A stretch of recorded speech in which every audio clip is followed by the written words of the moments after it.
Araw po sa inyo lahat, mga kababayan ko. Naglabas na ang Court of Appeals ng freeze order laban sa mga bank account, ari-arian at sasakyang panghimpapawid na may kaugnayan sa mga anomalyang flood control project na iniimbestigahan ngayon ng gobyerno. Sakop ng freeze order ang mga account at ari-arian ng Silver Wolves Construction Corporation at Skyyard Aviation Corporation, pati na rin ang mga personal account at asset ng mga individual na nasangkot sa investigasyon. Kabilang ay si Congressman Eric Yap at Edvic Yap. May mahigit 16 billion na ang pumasok sa mga transaksyon ng Silver Wolves mula 2022 hanggang 2025. Na karamihan ay may kaugnayan sa mga flood control project ng DPWH.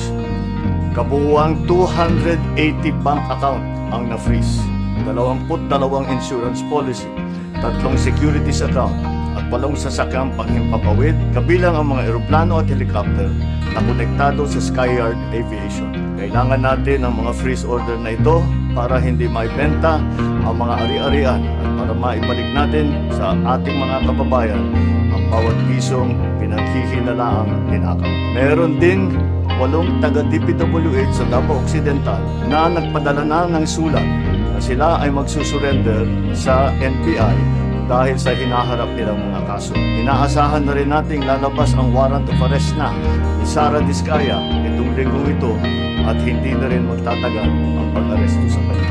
Papatuloy ang investigasyon, papatuloy ang pagpapanagot at titiyakin ng pamahalaan na ang pera ng bayan ay maibabalik sa taong bayan. Maraming salamat. Magandang